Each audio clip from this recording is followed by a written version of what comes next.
Jai Sairam. Welcome back to my channel.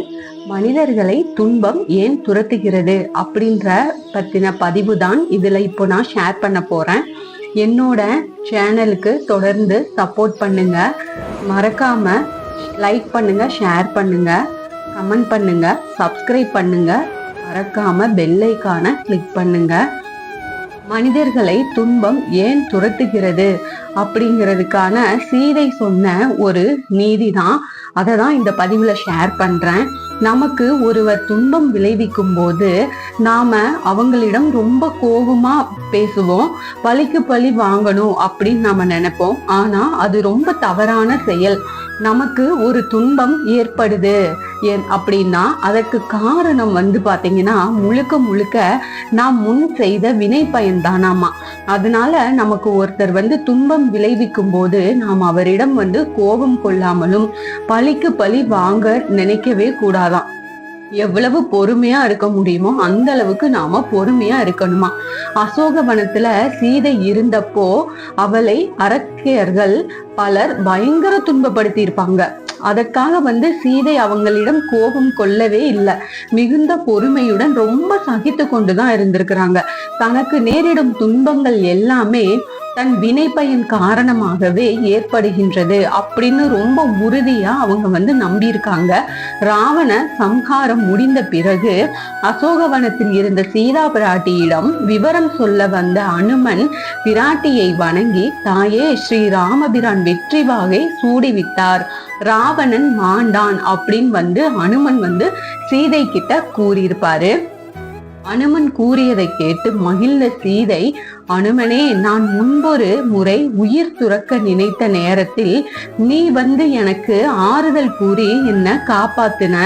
இப்போதும் ராமபிரான் பெற்ற வெற்றி செய்தியை நீயே எனக்கு தெரிவிச்சிருக்க.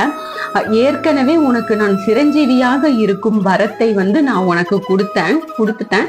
முன்பை விடவும் அதிகம் சந்தோஷம் தரும் செய்தியை இப்போது கொண்டு வந்திருக்கிற. உனக்கு என்ன வரம் வேண்டுமோ கேள் அப்படின்னு சொல்லி சீதை அனுமன் கிட்ட சொல்லியிருப்பாங்க. அதற்கு அனுமன், தாயே, எனக்கு ஒரு வரமும் வேண்டியதில்லை. நான் விரும்புவது ஒன்னே ஒண்ணுதான். கடந்த பல மாதங்களாக உங்களை பாடாக படுத்திய இந்த அரக்கிகளை நான் தீயிலிட்டு கொளுத்த வேண்டும் அப்படின்னு அதற்கு தாங்கள் அனுமதிக்கணும் அப்படின்னு சொல்லி அனுமன் சீதை கிட்ட ரொம்ப கேட்பாரு. ஆனா அனுமனின் கோரிக்கையில் சீதைக்கு கொஞ்சம் கூட உடன்பாடே இல்லை. அதனால அனுமனை பார்த்து, அனுமனே, நீ நினைப்பது போல் அந்த அரக்கியர் என்னை துன்புறுத்தி இருந்தாலும் அதற்காக இவர்களை தண்டிப்பதில் எனக்கு கொஞ்சம் கூட விருப்பம் இல்லை, சம்மதமே இல்லை. நான் இப்படி துன்பம் அனுபவிப்பதற்கு காரணம் பாத்தீங்கன்னா நான் முன்பு செய்த செயலின் விளைவுதான். பொன்மானாக வந்த மாயமானுக்கு ஆசைப்பட்டு அதை பிடித்து வர என் கணவரை அனுப்பியதும், சென்ற கணவர் நீண்ட நேரமாகியும் திரும்பி வராமலும், லக்ஷ்மணா லக்ஷ்மணா என்ற அபய குரல் எழுப்பியதாலும் பயந்து போன நான் எனக்கு காவலாக இருந்த லக்ஷ்மணை அனுப்பி பார்க்க சொன்னேன். அவர் என் கணவருக்கு எந்த ஆபத்தும் ஏற்பட்டிருக்கிறாது அப்படின்னு மறுத்து கூறியும் கூட நான் ஏற்றுக்கொள்ளாமல் சுடு சொற்களால் லக்ஷ்மணனை தண்டித்து பேசினேன். ஒரு பாவமும் அறியாமல் இரவும் பகலுமாக எங்களை கண் இமைப்பது போல் காவல் காத்த லக்ஷ்மணனின் மனம் நோகும்படி நான் பேசியதுதான் நான் இப்போ இங்க கஷ்டப்படுறதுக்கு காரணமே. அதனால நீ அரக்கியர்களை ஒண்ணுமே செய்யாத. அவர்கள் அரக்கியர்கள் என்றாலும் பெண்கள் தானே, அவர்களுக்கு தீங்கு செய்து நீ பெரும் பாவத்தை தேடிக்கொள்ள வேண்டாம் அப்படின்னு அனுமனுக்கு சீதை சொல்வாங்க. அந்த அனுமனும் அந்த உண்மையை புரிஞ்சுக்குவாரு. நமக்கு மத்தவங்க துன்பம் விளைவிக்கிறார்கள் அப்படின்னா அதற்கு காரணம் நாம் செய்த முன்வினை பயன்தான். அதனால மகாபாரதத்துல கூட ஆணி மாண்டவியரின் வாழ்க்கையும் நமக்கு உணர்த்தி இருக்குது. சிறு வயதில அவர் தும்பியின் வாளில் கூறிய முனை கொண்ட தர்பை புல்லை செருக்கியதால பிற்காலத்துல மன்னன் ஒருவனால் கழுவில் ஏற்றப்பட்டிருப்பாங்க. மகரிஷியான தனக்கு ஏன் இப்படி ஒரு துன்பம் ஏற்பட்டது அப்படின்னு சொல்லி ஆணி மாண்டவியர் தர்ம தேவதையிடம் கேட்டபோது சிறு அவர் தும்பியை துன்புறுத்தியதுதான் காரணம் அப்படின்னு சொல்வாங்க.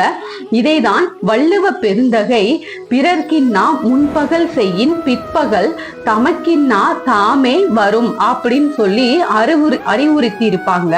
இதனால நமக்கு ஒருத்தர் துன்பம் விளைவிச்சாலும் நம்மை ஒருவர் பழித்து பேசினாலும் அதற்கு காரணம் நாம் செய்த வினை பயன்தான் அப்படிங்கிறத நாம உணர்ந்து அவங்கள பழி வாங்கணும். அவங்க நமக்கு இப்படி செஞ்சுட்டாங்களே, அவங்க நல்லா இருக்க கூடாது, அவங்க எப்படி ஆயிரணும், இந்த மாதிரி நம்ம எதுவுமே அவங்கள பழிக்கவும் கூடாது, அவங்கள நமக்கு சாபம் விடவும் கூடாது. எதுவுமே அவங்க பண்ணி போட்டோம். நம்ம முன்வினை செஞ்ச பாவங்கள் அந்த கர்மாவை நாம அனுபவிச்சுதான் ஆகணும். அதுக்காக தான் நமக்கு இவ்வளோ கஷ்டங்கள் எல்லாமே வருது. அதனால அதுதான் நம்ம நினைக்கிறோம் நமக்கு மட்டும் கடவுள் துன்பத்தை கொடுக்கறாரு, கஷ்டத்தை கொடுக்கறாரு அப்படின்னு. இதுல இன்னொரு விஷயம் என்ன அப்படின்னு பாத்தீங்கன்னா, அந்த துன்பம் வந்தாதான் நமக்கு அதுல இருந்து ஒரு நல்ல முடிவு நமக்கு கிடைக்கும். அதை மட்டும் எப்பவுமே மனசுல வச்சுக்கோங்க. Thank you friends. என்னோட சேனலுக்கு தொடர்ந்து சப்போர்ட் பண்ணுங்க.